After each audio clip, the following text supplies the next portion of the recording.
नमो अरिहन्ताणं नमो सिद्धाणं नमो आय्याणं नमो उवज्झायाणं नमो लोये सबसाहुणम्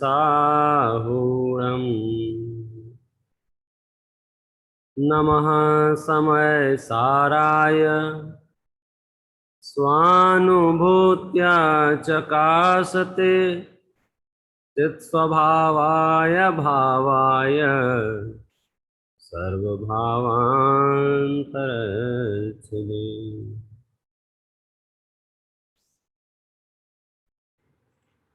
आचार्य भगवान कुंद कुंद देव द्वारा विरचित समय सार नामक परमागम और उसकी टीका आचार्य भगवान अमृत चंद्र देव द्वारा कृत और उस टीका में आए हुए कलश। गुरुदेव श्री तो इसको ऐसा कहते थे जैसे कोई मंदिर बनाए और जब तक कलश ना चढ़ाए तब तक उसकी पूर्णता नहीं होती है। तो आप समय सार पढ़ो और कलशों का आस्वाद ना लो तो आपको पूर्णता नहीं होगी। बहुत ही सरल करके इसमें विषय परोसा गया है, क्योंकि जीव बहुत जल्दी भ्रमित हो जाता है। समय सार जैसे विषय का प्रतिपादन करना है तो उसको किस दृष्टि से पढ़ना, सबसे पहले इसकी स्थापना की। पहले तो वस्तु स्वरूप की चर्चा की। अनंत धर्मणस तत्वम पश्यन्ति प्रत्यगात्मन अनेकांतमयी मूर्ति नित्यमेव प्रकाशिताम। भावना बातें हैं कि यह अनेकांतमयी मूर्ति नित्य ही प्रकाशित रहे, जयवंत वर्ते, अनेकांतमयी मूर्ति नित्य प्रकाशित रहे। फिर उन्होंने बताया कि ये जो अनेकांतमयी मूर्ति है, जब हम उसके स्वरूप का विचार करते हैं तो हमें विरोध उत्पन्न होता है, और उस विरोध का नाश करने वाली उभय नय विरोध ध्वंसिनी स्यात् पदांके जिन वचसी रमनते ते स्वयं वांत मोहा, कि जो उभय नयों का ध्वंस करने वाली जिनवाणी में रमण करते हैं उनका मोह स्वयं वमित हो जाता है। और उसी क्रम में फिर ये बात बताई कि भाई हम क्या करें, दोनों नयों का कथन मिलता है, हम किस नय का अवलंबन लेवें।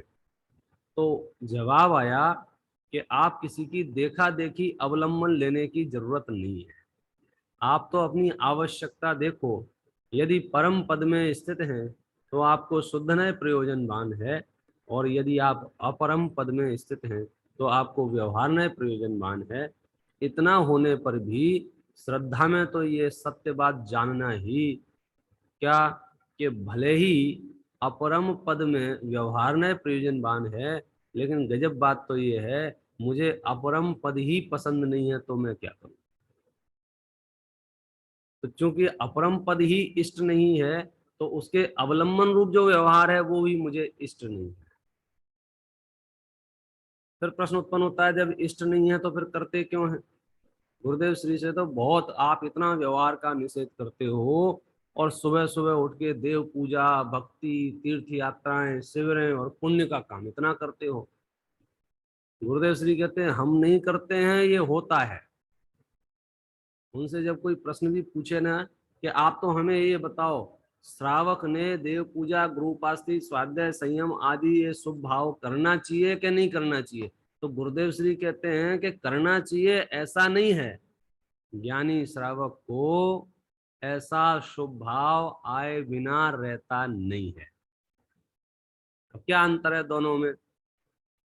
अबे तो जिन खोजा तिन पाइया, कर्ता बनने में और ज्ञाता बनने में बहुत अंतर है, जमीन आसमान का। कहाँ राजा भोज और कहाँ गंगू तेली, कहाँ मोर और कहाँ कौड़ी, ऐसा है।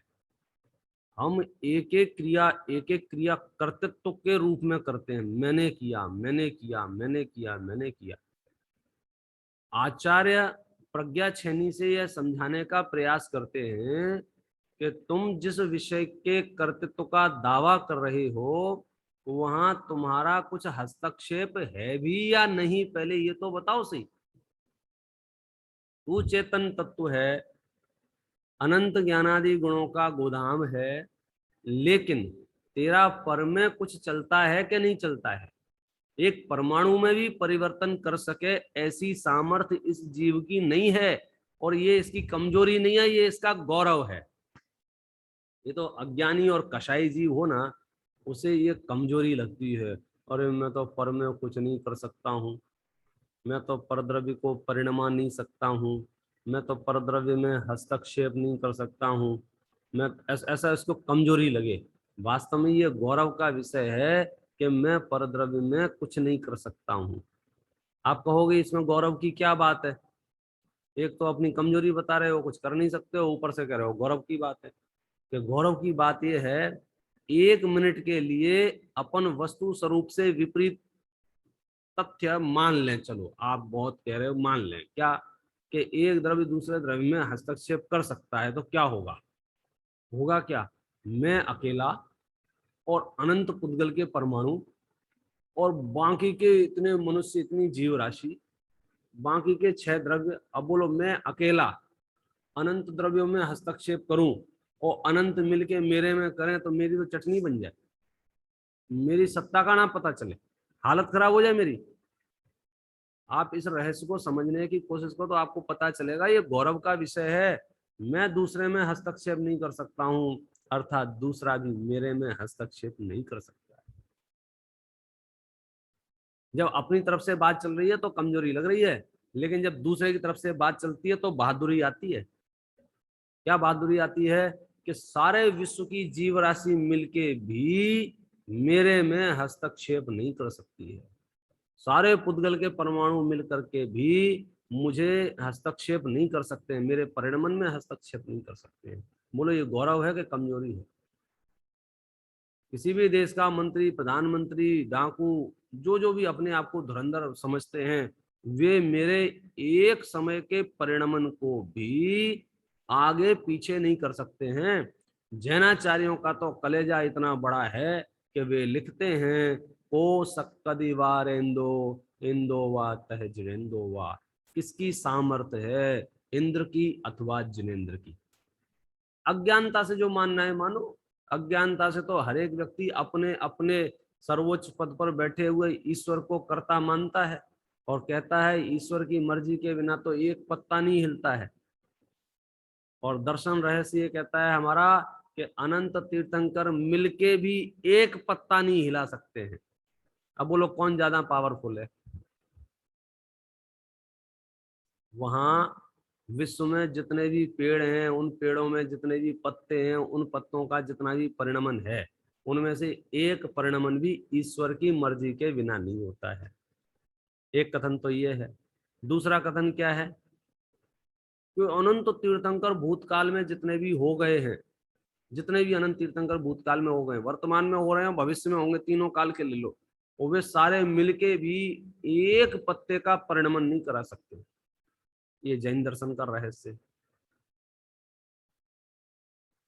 अब वो आपको उद्देश्य ख्याल में हो तो ये बात बहुत सरल है, उद्देश्य ख्याल में नहीं हो तो कठिन हो जाएगी। उद्देश्य क्या था हमारा? सर्व प्रकार से सुख की अनुभूति करना, ये हमारा उद्देश्य था। अतीन्द्रिय आनंद का रसपान करना, ये हमारा उद्देश्य था। और जब जब हस्तक्षेप की बात चलती है तो राग, द्वेष, क्रोध, मान, माया, लोभ आदि विकार उत्पन्न हुए बिना नहीं रहते हैं। और जब मैं हस्तक्षेप का निषेध कर देता हूं तो फिर क्रोध, मान, माया, लोभ विकार उत्पन्न हो नहीं सकते। कैसा विचित्र है! कर्तव्य तो जीवित रहे तो क्रोध, मान, माया, लोभ विकार जीवित रहते हैं। कर्तव्य तो जाए तो क्रोध, मान, माया, लोभ जाए ना। हम विकारों से दुखी हैं। विश्व का कोई भी धर्म दर्शन क्रोध, मान, माया, लोभ को नहीं चाहता है। कोई भी कोई भी कोई भी प्राणी मात्र कहता है ये विकार है। लेकिन उस विकार का जो आधार है वस्तु स्वरूप के विपरीत चिंतन, जीव को अजीव रूप मानना, अजीव को जीव रूप मानना, जीव और अजीव को एक दूसरे के कर्तापने से स्वीकार करना, ये उसका आधार है। और जब तक ये आधारशिला खड़ी रहेगी तो उसके आधार से होने वाला उत्पन्न विकार भी खड़ा रहेगा, संसार भी खड़ा रहेगा। और इसका नाश करना है तो क्या उपाय है? उभय नय विरोध ध्वंसिनी स्यात् पदांके जिन वचसि रमन्ते ये स्वयं वांत मोहा। यदि आप जिन वचनों में रमण करते हैं तो क्या होगा? आपका मोह वमित हो जाएगा, मोह नष्ट हो जाएगा। और मोह नष्ट होने का मतलब है कि परद्रव्य में एकत्वपना भी चला जाएगा, परद्रव्य में कर्तृत्वपना भी चला जाएगा, परद्रव्य में ममत्वपना भी चला जाएगा, परद्रव्य में भोक्तृत्वपना भी चला जाएगा। कोई मिथ्या बुद्धि वहां रहेगी नहीं। और जहां मिथ्या बुद्धि नहीं रहती है वहां जो अवस्था उत्पन्न होती है उस अवस्था का नाम वीतरागता है। फिर हम आराधना करेंगे, हाथ पे हाथ रखे ऐसे, करना कुछ ना रहा जैसे। बाकी जगह लिस्ट बाकी है, इसका ऐसा करना है, इसका ऐसा करना है, इसका ऐसा करना है, या इसका ऐसा करना है। यहाँ आएंगे हमको एक परमाणु का भी परिणमन नहीं कराना है। नहीं कराना है मतलब ये कोई आसान नहीं है। मैं करा नहीं सकता हूं, मैं क्या करूं बोलो? कोई कहे अपने सर से दीवार में छेद कर दो, कोई कहे कि मुझे दीवार में काम है, इधर से उधर पाइपलाइन डालनी है, अपने सिर से फोड़ दो दीवार को, तो बोलो मैं अपने सिर से दीवार को फोड़ूं या नहीं फोड़ूं? किसमें समझदारी है? और मैं कहूँ नहीं नहीं मैं नहीं फोड़ सकता, और लोग कहें अरे यार तुम तो बहुत कमजोर निकले, तो क्या कहूँ उनसे? हाँ हम कमजोर सही है, तुम अपना सर फोड़ लो। क्या कहें मूर्खों अज्ञानियों से? पर द्रव्य में, पर वस्तु में रंच मात्र भी आज तक का इतिहास हमने पन्ने पलट के देख लिए।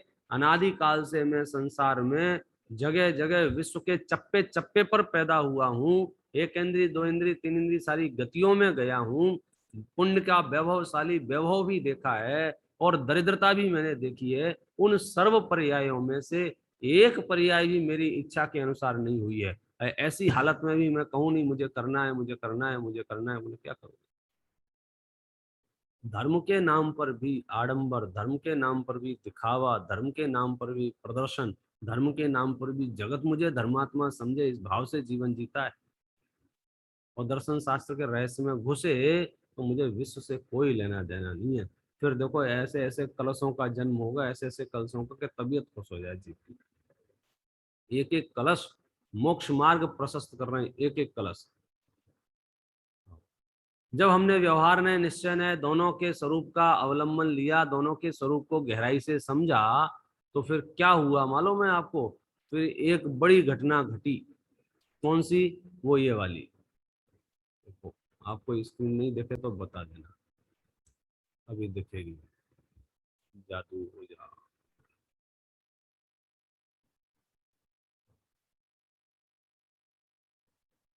ये गजब। आत्मा स्वभावम परभाव भिन्नम आपूर्णमाद्यन्त विमोक्तमेकम् विलीन संकल्प विकल्प जालम् प्रकाशयन् शोध नयोभ्यदेति। शुद्ध नय प्रकाशित करता हुआ, प्रकाशित होता हुआ शुद्ध नय का उदय होता है। ये समझ लो लाइट आ गई, सूर्य का उदय हो गया। कैसा? कि जब यह निर्णय हुआ, कौन सा? आत्मा स्वभावम परभाव भिन्नम, इतना सा काम था हमारा। आत्म स्वभाव को और परभाव को, इन दो को भिन्न जानना था, करना नहीं था, जानना था। जानने में और करने में बहुत अंतर है। करना क्यों नहीं था? क्योंकि ये कभी एक तो हुए ही नहीं है।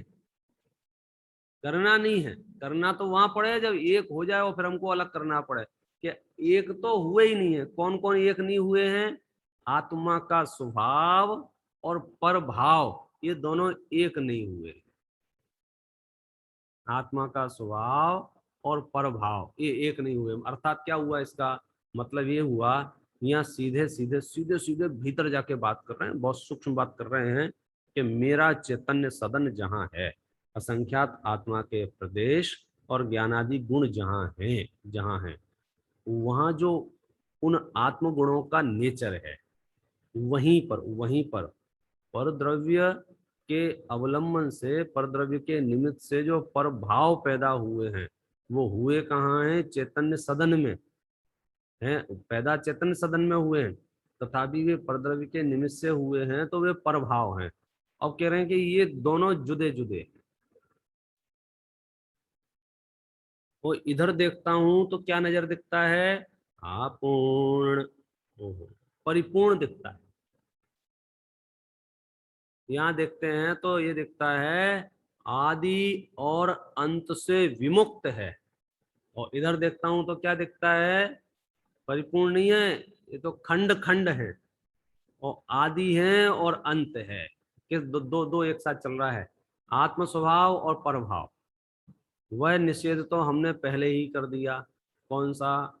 आत्मद्रव्य और पर द्रव्य, इसमें हमको ज्यादा श्रम नहीं हुआ था, क्योंकि आत्मद्रव्य चेतना लक्षण वाला था और पर द्रव्य स्पर्श रस गंध वर्ण आदि लक्षण वाला था।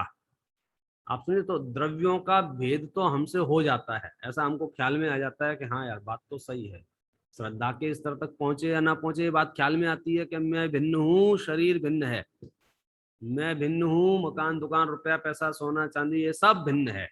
वो मोह के आश्रय से भले ही श्रद्धा में एकत्व ममत्व बना रहे, कर्तृत्व बना रहे, लेकिन विकल्प में ख्याल तो आ जाता है। स्वभाव विभाव में तो ये चक्कर पड़ जाता है, क्योंकि दोनों का क्षेत्र एक पड़ जाता है, दोनों की जगह एक पड़ जाती है, वहां ज्यादा कंफ्यूजन हो जाता है। एक डब्बे में दूध है, एक डब्बे में शक्कर है, एक डब्बे में पानी है, एक डब्बे में चाय है, एक डब्बे में तेल है, तो सबको दिखता है भिन्न भिन्न है। अब इन सबको मिला दिया, अब बताओ भिन्न भिन्न है, अब वो एक में एक दिखता है। अब वो चाय में शक्कर जुदा है, चाय जुदा है, और उसमें जो आपको दूध है वो जुदा है, पानी जो है वो जुदा है, एक एक चीज जुदा है। बोलो, तो करनी पड़ेगी? नहीं, करनी नहीं पड़ेगी, है। कीचड़ में सोने की अंगूठी गिर गई, और ऐसा ऐसा कीचड़ उससे लिपट गया पूरी तरह से, क्या कहते हैं, एक मेक हो रहा है कीचड़ और सोने की अंगूठी। अब बोलो, सोने की अंगूठी को कीचड़ से भिन्न करना पड़ेगा ना? कैसे करना पड़ेगा? क्या विधि है? कौन सी लेबोरेटरी में जाना पड़ेगा? कि पहले ये बताओ, सोना कीचड़ में एक मेक हुआ भी है कि नहीं हुआ है? अब वो स्वभाव के नजदीक जाके देखे तो ख्याल में आए ना। ऊपर ऊपर से देखेगा तो यही दिखेगा, चारों तरफ सोना तो दिखेगा नहीं, कीचड़ ही कीचड़ दिखेगा कईयों को। तो वो तो कीचड़ देख के आगे बढ़ जाएंगे। वो तो जिसको दृष्टि गई, जिसको थोड़ा सा पीलेपन का कुछ लक्षण दिखा, जिसकी गिरी, वो वहां खड़ा हुआ है, यहाँ मेरी सोने की अंगूठी है, पूरा जगत तो कीचड़ देख के आगे बढ़ जाएगा। और ये कईयों तो आत्मा की सत्ता को स्वीकार नहीं करेंगे, ये कहेंगे क्रोध है, मान है, माया है, लोभ है, हास्य है, सब है, विकार है, आत्मा कहाँ है? ऐसा बोलेंगे। क्यों? क्योंकि आत्मा तो कीचड़ में लिपट गया ना, तो कीचड़ तो दिखता है, आत्मा नहीं दिखती।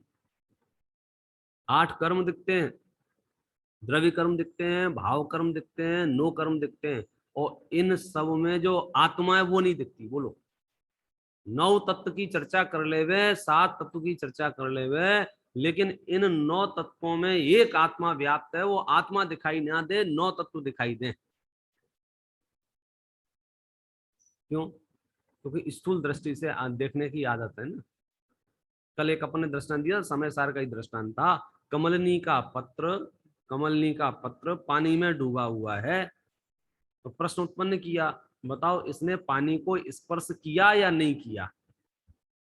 तो ऊपर ऊपर से कैसी बातें कर रहे हो, जब आपका वाक्य ही ये है कि पानी में डूबा हुआ है, आपका ही वाक्य है ना, पानी में डूबा हुआ है, तो पानी ने स्पर्श क्यों नहीं किया होगा? लेकिन कमलनी पत्र के स्वभाव के नजदीक जाके देखते हैं तो पता चलता है कि इसका नेचर ही ऐसा है, ये पानी को छूता भी नहीं है।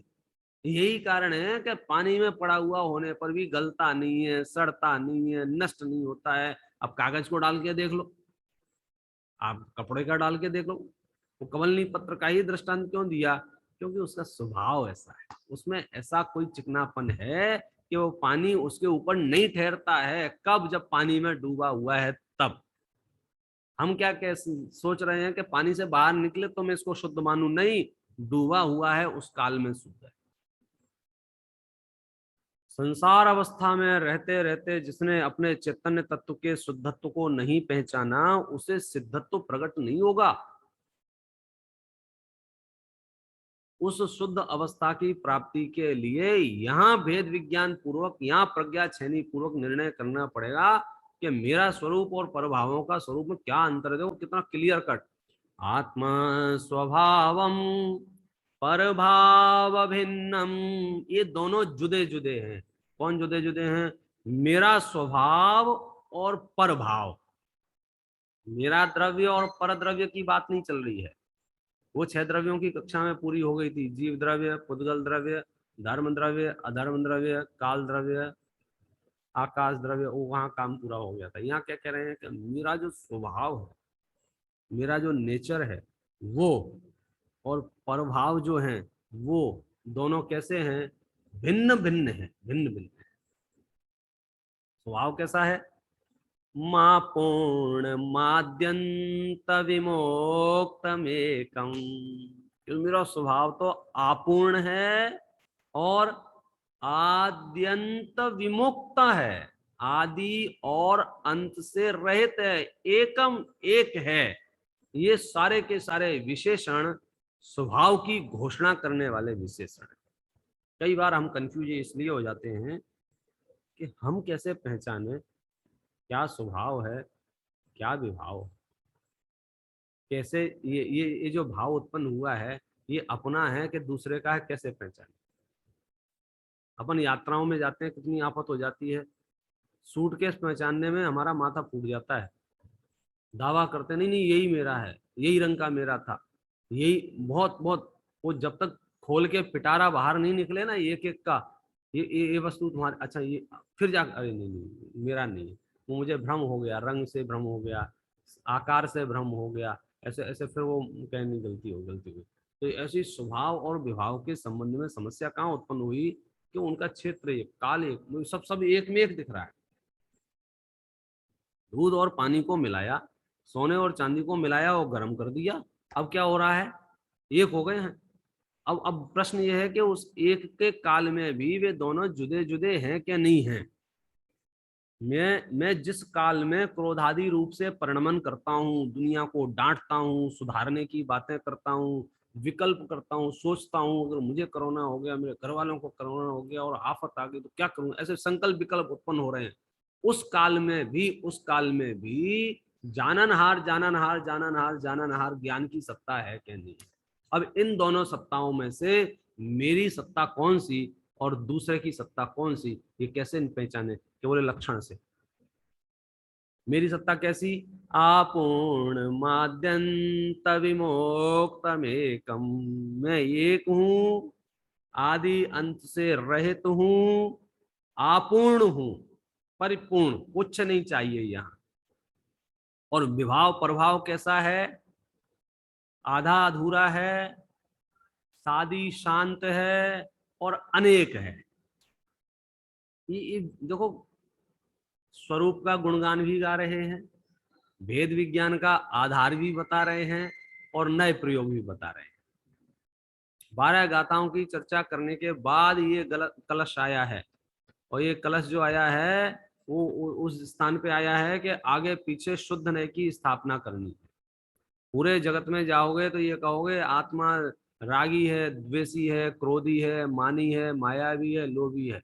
यहाँ तक कि जिनवाणी में भी आगम के अन्य जो ग्रंथ हैं उनकी शरण में जाओगे तो यही कहेंगे आत्मा ने क्रोध किया, मान किया, माया की। समय सार में जब आएंगे तो क्या कहते हैं?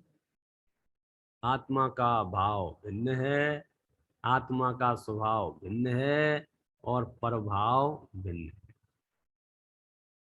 अब उसके तो कितने कितने बाहर में तो 100 हजारों दृष्टांत बन जाए, उसमें कोई दम नहीं है। देखो भाई, मेरा अंग, मेरा हिस्सा और दूसरे का हिस्सा दोनों जुदे जुदे हैं। और इसका एक शॉर्टकट है, संसारी जीवों को जल्दी समझ में आए। जो जो वस्तु मेरे लाभकारी है, जो जो वस्तु मेरे लिए हितकारी है, जो जो वस्तु मेरे काम की है, उस वस्तु में तो अपनापन आता है कि ये मेरी है या मेरी हो जाए। और जो वस्तु नुकसानदायक है, जो वस्तु हानिकारक है, उस वस्तु में प्रभाव उत्पन्न होता है कि ये वस्तु अपनी भी हो तो मना कर देने, हमारी नहीं है, हमारी नहीं है, हमारी नहीं है। बोलो, ख्याल में आता है ना? दो दो भिन्न चीज प्रयोजन से निर्णय करेंगे ना, तो एक ही यहाँ एक ही चैतन्य सदन में ज्ञान दर्शन ये सारा वैभव है, और वही क्रोध मान माया लोभ है। प्रश्न आचार्य पूछते हैं, इसमें से बताओ तुम्हारा क्या क्या, अपना सामान रख लो, बाकी का फेंक दो। भाई आप एयरपोर्ट से जल्दी जल्दी घर आ गए और मैं तो सामान भूल गया, वापस गए, हो जाओगे पावर डेस्क पे, काउंटर पे, भाई साहब मेरा सामान छूट गया था। उसने एक साथ 50 सूटकेस रख दिए, देख लो, अब क्या करना? अरे यार इतने से माथा पच्ची कौन करेगा, अपन तो रहने दो। ऐसा करते हैं। आचार्यों के पास आए, आत्मा रख दिया, छांट लो आत्मा, बोलो ये रही आत्मा। कहाँ है आत्मा? द्रव्य कर्म भी वही है, भाव कर्म भी वही है, नो कर्म भी वही है। तुम्हें प्रयोजन हो तो छांटो, और बोर हो जाओ तो संसार में भटको। लेने गए थे एक सूटकेस, सामने रख दिया उसने 100। अब बोलो 100 में से एक छांटना क्या नहीं छांटना? यदि काम का होगा, प्रयोजन का होगा, सोना चांदी उसमें रखा होगा, ज्वेलरी उसमें रखी होगी, प्रयोजन होगा, तो क्या करेंगे? आई कथमपि मृत्वा, मर करके भी छांटेंगे उसे। भूखे प्यासे खाना, अरे खाना बाद में, पहले मेरा सूटकेस, उसमें सारी ज्वेलरी उसमें रखी है, सारे डॉक्यूमेंट्स उसमें रखे हैं, और प्रॉपर्टी के कागज उसमें रखे हैं, और सब चीज उसमें रखी है। बोलो, ऑफिसर कहेगा लंच टाइम हो गया, आधा घंटा बैठो, क्या करेगा? बैठता हूँ साहब, बैठता हूँ। आधा घंटा पूरा हो गया, नहीं अभी ऑफिसर नहीं आया, आधा घंटा और हाँ साहब बैठता हूँ। हो मर पच के भी, मतलब जिस जिस प्रकार से। और हमको अध्यात्म में, शास्त्रों के रहस्य में, तुम जल्दी बताओ जल्दी बताओ जल्दी बताओ, बता रहे हो तो बताओ, नहीं हम जा रहे हैं, हम आरती करने लग जाएंगे, हम माला जपने लग जाएंगे, हम पूजा करने लग जाएंगे। अरे भाई तुम जो दिखाए सो कर लेना, ले अपनी वस्तु तो अपने पास रखो ना। तुम घर जाके सो, खेलो, खाओ, कुछ भी करो, सूटकेस तो ले जाओ ना। यदि अपनी संपदा यहाँ छोड़ दी तो किसी लायक नहीं बचोगे तुम। चैतन्य की अनुभूति के बिना धर्म के नाम पर किए गए सारे अनुष्ठान संसार वर्धन के काम आते हैं। ये समयसार की आत्मा है। आदमी से कहो तो पैरों तले जमीन खिसक जाए, क्योंकि वो जब से पैदा हुआ है वो बाह्य कार्य करके ही संतुष्ट है। उसने चैतन्य में निवास करने की सोची ही नहीं है। वो धर्म भी करता है तो पूरा जगत कहे कि हाँ मैंने धर्म किया, तो लगे धर्म किया है। 8-10 दिन भूखा रह ले और पूरे जगत में स्वागत हो जाए तो उसे लगे हाँ तपस्या हुई, तपस्या हुई। आचार्य कहते हैं चारों गतियों में अनंत जीव राशि है। ये घटनाएं दुर्घटनाएं तो किसी के भी साथ घट सकती, घटती रहती। तुम तो छांट लो, तो छांटने गए तो क्या किया? पहचान लिया, आत्मा स्वभावम परभाव भिन्नम। बोलो, दो चीजें एक साथ दिख रही है कि नहीं यहाँ चैतन्य में? वही क्रोध मान माया लोभ है और वही ज्ञान दर्शन है। तो मैं कौन, मेरा स्वभाव कौन? आपूर्ण माद्यंत विमोक्तमेकम। इससे क्या होगा? विलीन संकल्प विकल्प जालम। सारे संकल्प विकल्पों का जाल क्या हुआ? विलीन। विलीन माने नष्ट हो गया, लीन माने होता है नष्ट। वि और विशेष रूप से, इसको एक्स्ट्रा बात कहनी हो तो आगे कुछ और एक्स्ट्रा लगा देते हैं। जैसे वचन के आगे प्र लगाया तो उत्कृष्ट वचन हो गए, लीन के आगे वी लगाया विलीन। क्या क्या विलीन किया? संकल्प और विकल्प। अभी संकल्प किसे कहते हैं, विकल्प किसे कहते हैं? द्रव्य कर्म, भाव कर्म, नो कर्म के निमित्त से होने वाले परिणामों को संकल्प कहते हैं। और सीधा सरल भाषा में कहना हो तो जो रागादि चिकनाई सहित परिणाम होते हैं उनको संकल्प कहते हैं। विकल्प किसे कहते हैं कि ज्ञान में जो ज्ञेय झलके, ज्ञान में जो ज्ञेयाकार बने, ज्ञान में जो ज्ञेयों का आकार आया, आया प्रमेयत्व शक्ति से, लेकिन मेरे ज्ञान की ऐसी स्वच्छता है कि ज्ञेय झलकते हैं। तो ज्ञेयों के झलकने में जो भिन्न भिन्न भिन्न भिन्न भेद पड़ता है उसे विकल्प कहते हैं। और जिसको शुद्ध नय का अवलंबन लेवे, शुद्ध नय का उदय जहां हो तो वहां क्या होता है, विलीन संकल्प विकल्प जालम प्रकाशयन शोध नयोभ्युदेति। ना संकल्प वहां बचते हैं ना विकल्प वहां बचते हैं। कब? आत्म स्वभावम परभाव भिन्नम, इतना सा काम है। आत्मा के स्वभाव को और परभाव को भिन्न भिन्न जानना।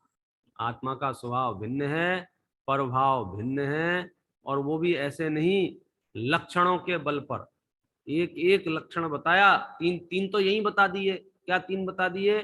अपूर्ण है और आदि अंत से रहित है और एक है। विभाव के साथ उल्टा है। आगे लिख रहे हैं कि ये जो वेद विज्ञान है ना, ये कैसे करना, एक एक कैसे करना वेद विज्ञान। कथमपि हि लभन्ते भेद विज्ञान मूला मविचल मन भूतिम ये स्वतो वान्यतो वा। कैसे भी स्वतो वा अन्यतो वा, अपने आप या दूसरे के निमित्त से। जैसे सम्यक दर्शन के दो भेद किए थे ना, निसर्गज और अधिगमज। किसी के उपदेश से भी आपको तत्व का बोध हो सकता है, और एकांत में बैठकर जब हम तत्व विचार करते हैं तो अंदर से भी तत्व बोध हो सकता है। अरे बात तो ऐसी है, यद्यपि उसमें पूर्व देशना लागू पड़ती है, तथापि वर्तमान निमित्तों की अपेक्षा से दो भेद कर दिए। कौन से दो भेद कर दिए? एक तत्व का बोध अपने आप होना और एक तत्व का बोध उपदेश से होना। आचार्य कहते हैं हमें इससे मतलब नहीं है तुम्हें अपने आप हुआ है कि किसी के उपदेश से हुआ है। कार्य तो आप वहां गए सूटकेस लेने वापस अब कोई आपको लक्षण बताए, कोई आपको याद दिलाए, कोई आपका नंबर बताए, कोई आपका नाम बताए और कहे कि ये आपका है, तो उसके उपदेश से पता चल गया कि ये मेरा है। और आपको स्वयं ही याद आ गया, देखते ही बराबर ये तो मेरा ही है, ये तो मेरा ही है। तो बोलो प्रयोजनवान क्या है, किसी के उपदेश से होना या स्वयं होना? हाँ, सही निर्णय हमारा प्रयोजनवान है। हमारा निर्णय साचा हो गया ना, बस ये उपलब्धि है। जगत तो इतना मूड हो रहा है, जगत माने मैं तो अपनी बात करूं, अपने अज्ञान की बात करूं। शास्त्र ये कह रहे हैं कि आत्मा में उत्पन्न होने वाला चिद विकार भी मेरा नहीं है। आत्मा में उत्पन्न होने वाला चिद विकार भी मेरा नहीं है। और अज्ञान ये कह रहा है कि इस दुनिया में जितने भी पदार्थ हैं सब मेरे हैं। अज्ञान क्या कह रहा है? धरती अपनी है, अंबर अपना है रे, अब कर लो क्या करोगे इसे। ऐसा घोर अज्ञान। और शास्त्र क्या कह रहे हैं कि तुम धरती आसमान की बातें छोड़ो, तुम्हारे चैतन्य में जाओ, और तुम्हारे चैतन्य में भी जो रागादि विकार उत्पन्न हो रहे हैं वो तुम्हारे नहीं। क्यों नहीं है भाई साहब? वो विभाव हैं, वो प्रभाव हैं। आपने कैसे कहा? हमने ऐसे कहा स्वभाव परिपूर्ण होता है। स्वभाव को किसी की दया की आवश्यकता नहीं, किसी के अनुकंपा की आवश्यकता नहीं, किसी के आशीर्वाद की आवश्यकता नहीं। स्वभाव की उपलब्धि के लिए मुझे किसी के गुरु विशेष के आशीर्वाद की आवश्यकता नहीं है कि कोई हमसे हमारी तरफ ऐसा आशीर्वाद देवे तो फिर हमको वो स्वभाव की उपलब्धि होगी। अरे वो तो हाजरा हजूर विद्यमान है, त्रिकाल तुझे नजर डालनी है। सोने में स्वर्णत्व पैदा करने वाला आज तक कोई महापुरुष हुआ नहीं है, उसमें विद्यमान है, उसमें विद्यमान है। हाँ, कोई ज्ञाता ऐसा हुआ होगा जिसने ये जान लिया होगा। तो मैं अपूर्ण परिपूर्ण वस्तु हूं, एक पॉइंट। दूसरा क्या कहा, आद्य अंत विमुक्त हूं, आदि और अंत से रहित हूं। विभाव का कैसा है, वो साधी शांत होता है। मुझे बताओ, बड़े से बड़ा विभाव, बड़े से बड़ा विभाव, पूरी धरती को पलट देने का भाव भी यदि आपको आता होवे तो कितनी देर को आता है, ये बताओ कितनी देर। वो अनादि अनंत नहीं हो सकता है वो, क्योंकि विभाव का नेचर है, विभाव का लक्षण है, परभाव का लक्षण है, परभाव का नेचर है क्या, आदि अंत होता है वो, आदि अंत होता है। और मैं कैसा हूं, आद्यंत विमुक्त, आदि और अंत से विमुक्त। स्वभाव का लक्षण विपरीत है, तद विपरीतम, प्रतिपक्षी है ना स्वभाव विभाव। तो जो विभाव के लक्षण है वो स्वभाव के नहीं, जो स्वभाव के वो विभाव के नहीं। ये भाई साहब जैनाचार्यों में बार बार ऐसा कहने में आता है, ये इस धर्म का कलेजा है। कोई जीव घोर पाप करके आए, घोर पाप करके, घोर पाप करके, और कहे प्रभु क्या मैं मुक्त हो सकता हूं, बोलो क्या जवाब है। घोर पाप का मतलब समझते हो, गांव के गांव जला के आ जाए, लोगों को जिंदा गाड़ के आ जाए, और फिर वो कहे कि मैंने इतना बड़ा अपराध किया है, क्या मुझे मुक्ति संभव है। बोलो आचार्य क्या कहेंगे, आचार्य क्या कहेंगे, क्या कहेंगे आचार्य।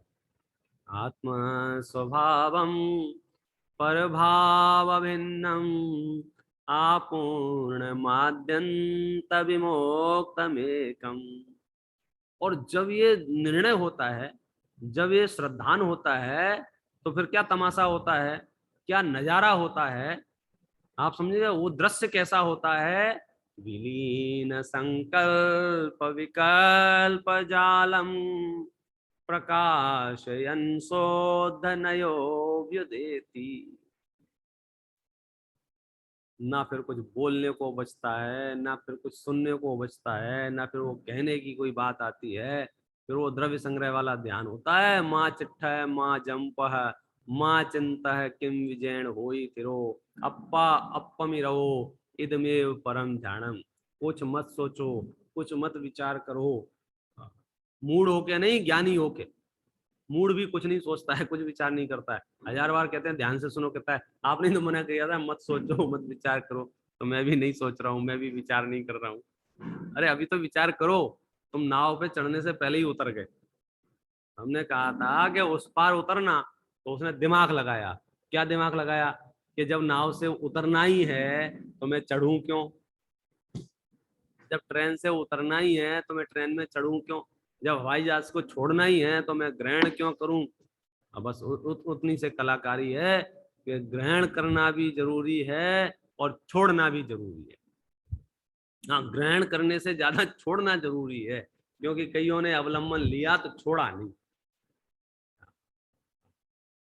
कमाल है ये, क्या कमाल है, स्वरूप के वैभव स्वरूप संपदा कमाल है। एक बार झांक देखो उसको, लक्षणों से पहचानो। हमारा क्रोध, हमारा मान, हमारा माया, हमारी लोभ, ये हमको जो पीड़ित करती है, हम त्रस्त रहते हैं। पता नहीं कौन सा जन्म का मैंने अपराध किए, इतना पापी हूं, मुझे ऐसे ऐसे भाव आ जाते हैं, मुझे ऐसे ऐसे विकृत परिणाम आ जाते हैं। आचार्य कहते हैं कि आया हुआ विकृति का परिणाम तेरा नहीं है, आया हुआ विकृति का परिणाम तेरा नहीं है। कौन गुरु कहे, कौन गुरु कहे, सब अपराधी घोषित करके जेल में डालना चाहते हैं। ये तो आचार्यों की कृपा है, वे कहते हैं तूने अपराध नहीं किया, तू सिद्ध शिला का पात्र है, वहां जाके बैठ। दिव्य ध्वनि कानों में नहीं पड़ती। मैं बताऊं एक कारण और है। कोई बच्चा अपराध करे, कोई बच्चा अपराध करे, कोई बच्चा, केवल एक माँ ही है जो उसे निर्दोष देख सकती है, क्योंकि उस बच्चे के प्रति अपनापन है।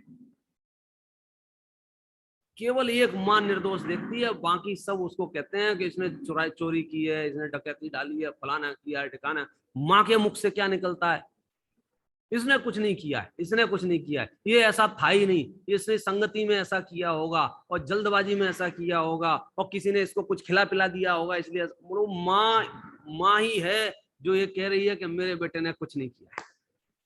ये कुंद कुंद आचार्य जो कह रहे हैं कि मैंने कुछ नहीं, तुमने कुछ नहीं किया है, चिंता नहीं करो, कुछ नहीं किया है। मैं कह रहा हूँ मालिक आपको नहीं पता है मैंने क्या क्या किया है, आपको नहीं जानते मेरे अंदर मन को। मैं बैठे बैठे कितना पाप कर लेता हूँ। मैं मंदिर में बैठूं, सामायिक में बैठूं, स्वाध्याय में बैठूं, मैं बहुत पापी हूँ, आचार्य से कह रहा हूं मैं। आचार्य क्या कह रहे हैं, बेटा तुमने कोई पाप नहीं किए, तुम पाप कर नहीं सकते हो। बोलो, ये है करुणावंत आचार्य, ये है करुणावंत मेरे भगवान जो मुझे निर्दोष देखते हैं, ये है करुणावंत गुरु जो मुझे गुरु देखते हैं। तब तो अंदर से आवाज निकली, बधा भगवान छे, किसकी ताकत है जो दूसरों को भगवान देख सके। भाई साहब, भगवान छोड़ो, मनुष्य नहीं देखना चाहता, एक मनुष्य दूसरे मनुष्य को मनुष्य नहीं देखना चाहता। यदि मैं धनवान हूं तो मैं किसी दूसरे को धनवान नहीं देखना चाहता हूं। यदि मैं पंडित हूं तो किसी दूसरे को पंडित नहीं देखना चाहता हूं। आप देखो संसारी जीव की हालत कैसी हो रही है। मैं यदि किसी पद पे आ गया हूं तो मैं नहीं चाहता हूं इस पद पे कोई दूसरा आ जाए, मर जाऊंगा, मतलब कुछ भी, कोई मैं ही बस। ऐसा लग रहा है कि वर्तमान पर्याय संबंधी उपाय करे तो सार्थक हो जाए। कौन देखे दूसरों को भगवान, कौन देखे? बोलो, मेरा गुरु है जो विश्व के प्राणी मात्र को कहता है बधा भगवान छे, सब भगवान, सब भगवान। तो बोले कि ये जो गधा है वो भी, हाँ बोले गधा भी भगवान छे, ये जो मनुष्य है बोले ये भी भगवान छे, और वो जो अभी काले झंडे दिखा के गया है तो वो भी भगवान है, और वो जो पत्थर फेंक रहा था बोले वो भी भगवान है। क्या क्या है तमाशा? बोलो, ये श्रद्धान, ये ज्ञान क्यों? क्योंकि वो आचार्यों के हृदय में बैठ के निर्णय किया ना। क्या निर्णय किया? आत्म स्वभावम परभाव भिन्नम आपूर्ण माद्यंत विमोक्तमेकम विलीन संकल्प विकल्प जालम प्रकाशयन शोधनयो व्योदयति। ऐसे श्रुत का अवलंबन ले तो इतनी निराकुलता पैदा होती है। वो निराकुलता ही ध्यान है, वो निराकुलता ही समाधि है, वो निराकुलता ही सहजता है। फिर वो जो कुछ भी है वो निराकुलता की प्रशंसा तो खूब सुनते हैं। प्रकट कैसे होती है? प्रकट ऐसे होती है कि आपने जो मिलावट की है श्रद्धान में उसको जुदा जुदा देखो। हूँ दीन हूँ, पामर हूँ, दुखी हूँ, फलाना हूँ, ठिकाना हूँ। आचार्य कहते हैं बाहर से देखने की जरूरत नहीं है, अंदर से देखो, अंदर से देखो। अरे ये अंगूठी गंदी हो गई है, अरे इस अंगूठी में कचरा लग गया है, अरे इस अंगूठी में। सुनार कहता है बाहर से नहीं अंदर से देखो। भाई साहब 50,000 चाहिए क्या? इसके नगद देता हूँ, 50,000 नगद देता हूँ, ऐसे बात करता है। अरे ये तो टेढ़ी मेढ़ी हो रही है, पूरी पिचक गई है जगह जगह से, तुम उसकी बात, तुमको 50,000 चाहिए इसके। क्योंकि सुनार जानता है अब ये 2 मिनट में 55 खड़े कर दूंगा। मतलब आप समझो ना, उसकी दृष्टि, हमारी दृष्टि पर्याय पर, उसकी दृष्टि द्रव्य पर। हम क्या रोना रो रहे हैं, ये तो टेढ़ी हो गई है, ये तो टूट गई है, इसकी तो शक्ल बिगड़ गई है, और इसका डिजाइन तो इतना सुंदर था अब तो कुरूप हो गई है, और वो तो रखी हुई थी, किसी ने इसके ऊपर पैर रख दिया तो और दब गई है, और फिर उसके बाद वो हल्दी में रख दी थी तो हल्दी का रंग आ गया है। फिर मैंने उसमें, आप समझो ऐसी विचित्र शकल सूरत हो रही है। सुनार क्या बोलता है? तुम छोड़ो सारी बातें, आत्म स्वर्ण स्वभावम परभाव भिन्नम, तुरंत बोलता है ये जो सोने का स्वभाव है ये भिन्न है, और परभाव भिन्न। अरे यार मैं तो दुखी हूँ, मेरे तो हाथ पैर दुख रहे हैं, मेरा तो बुढ़ापा आ गया है, मेरे से तो उठा नहीं जा रहा, मेरे से बैठा नहीं जा रहा है। तो सुनो, ये जो चिंतन जो तुम कर रहे हो ये ये पड़ोसी का चिंतन कर रहे हो। क्या करो? ये 1 मिनट को मेरी बात तो सुनो, सही बात तो सुनो ही। ये कलशों में जो करुणा है ना सच में, और पद्य होता ही करुणामय है। गद्य में तो यूं है कि तथ्य आते हैं, पद्य में तो ऐसे ही ऐसा। देखो क्या लिख रहे हैं एक एक। अयि कथमपि मृत्वा तत्त्वकौतूहली सन् अनुभव भव मूर्ते पार्श्ववर्ती मुहूर्तम। आ लगा लेना, वो छपने से रह गया है। अयि कथमपि मृत्वा तत्त्वकौतूहली सन्। आचार्य करुणावंत होके कह रहे हैं, अई अरे सुनो सुनो सुनो सुनो, क्या? कथम अपि, कैसे भी, कैसे भी, कैसे भी, यहां तक कि मृत्वा, मर कर के भी, ओहो, तत्व कौतूहली सन, तत्व का कौतूहली बन, जिज्ञासा पैदा कर अपने अंदर के मुझे तो चैतन्य तत्व की अनुभूति करनी ही करनी है। और क्या लिख रहे हैं मालूम है? अनुभव भव मूर्ते पार्श्ववर्ती मुहूर्तम। और थोड़ी देर के लिए, मुहूर्तम माने थोड़ी देर के लिए, ये जो मूर्तिक द्रव्य है, ये शरीर आदि संयोग जो है, द्रव्य कर्म आदि जो मूर्तिक हैं, उनका पार्श्ववर्ती बन। पार्श्ववर्ती बन माने पड़ोसी बन। फिर क्या होगा? पृथगत विलसंतम। और जैसे तू पड़ोसी बनेगा, उनसे पृथक होता हुआ, विलसंतम उदय होता हुआ, चमकता हुआ, स्वं समालोक्येन तेजसी जगति मूर्त्या साकमेकत्व मोहम। और वो जो तेरा परद्रव्यों के साथ मोह था, वो टूट जाएगा, नष्ट हो जाएगा। कहाँ मिले ये? क्या करना था? 10वें नंबर के कलश में बता दिया क्या करना था। शुरुआत के कलश में बता दिया था कैसे करना है। बाधाएं आएंगी, समस्याएं आएंगी, प्रश्न उत्पन्न होंगे, उनको हमें नयों के माध्यम से, अपेक्षाओं के माध्यम से समझ करके उन बाधाओं को रोकना है, उन प्रश्नों का समाधान करना है। फिर क्या करना है? फिर तो अनुभव करना है। किसका अनुभव करना है? आत्मा स्वभावम पर भाव भिन्नम। ये एजेंडा है हमारा, एक सूत्रीय कार्यक्रम है। आप कोई सी भी गाथा पढ़ें, कोई सा भी ग्रंथ उठाएं, कोई सी भी चर्चा करें, कहीं से भी चर्चा करें, उद्घाटन किसका होगा? करना क्या है? आत्मा स्वभावम पर भाव भिन्नम। कैसा आत्म स्वभाव? आपूर्ण माद्यंत विमोक्तमेकम। और ये पहली बार नहीं करे, इससे पहले छठवीं गाथा की टीका में लिख चुके हैं। मेरी सत्ता अनादि अनंत है, मैं कोई मरने जन्मने वाला नहीं हूं। अरे साहब, तुम्हारा व्यापार नष्ट हो जाएगा क्या? व्यापार से पूछो। धन नष्ट हो जाएगा, धन से पूछो। पद नष्ट हो जाएगा, पद से माथा मारो। मेरा क्या नष्ट होगा? बोलो। मेरा पद चला जाए।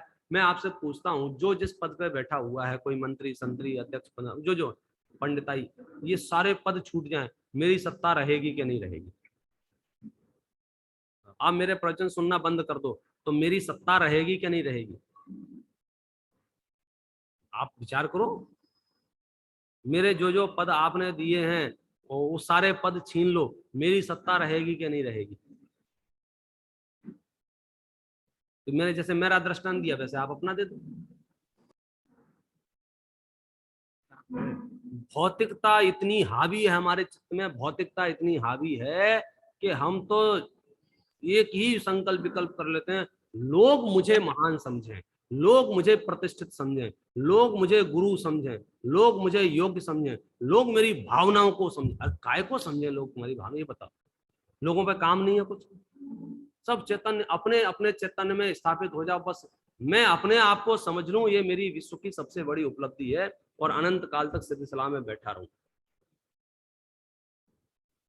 देखो, बाहर में आएगा कलश, आएगा, गजब का कलश है ये। उसमें लिखा है, ज्ञेयों के अगणित प्रतिबिंबों से रे ज्ञानी, अरे निरंतर दर्पणवत रहते अविकारी। हजारों हजार ये ज्ञान में आए और एक विकल्प नहीं हो। और अज्ञान का तमाशा, अज्ञान का नजारा देखो। एक एक विकल्प हजारों हजार संकल्पों को, यानी रागादि परिणामों को देके जाता है।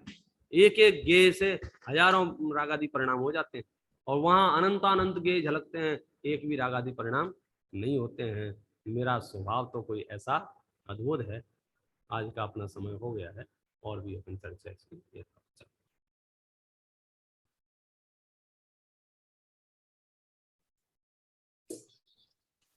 बहुत बढ़िया।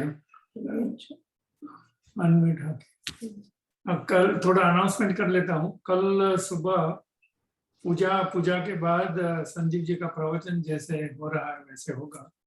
दोपहर में 3:30 बजे सेंट्रल टाइम हम ज्ञान गोष्ठी का स्वाध्याय करेंगे। बहुत बढ़िया। मैंने ये किताब अभी व्हाट्सएप ग्रुप पे लगा दी है, तो इसका स्वाध्याय दोपहर में 3:30 बजे चलेगा। तो इसी लिंक पर से आप ज्वाइन कर पाओगे। और रविवार रात को 7:30 बजे प्रतिक्रमण भी करेंगे लाइव, तो वो भी इसी लिंक पे रहेगा। नोट करके रखना, सब इंफॉर्मेशन वहां पे लगाएंगे व्हाट्सएप ग्रुप में। हाँ जी, बिपिन जी आइए।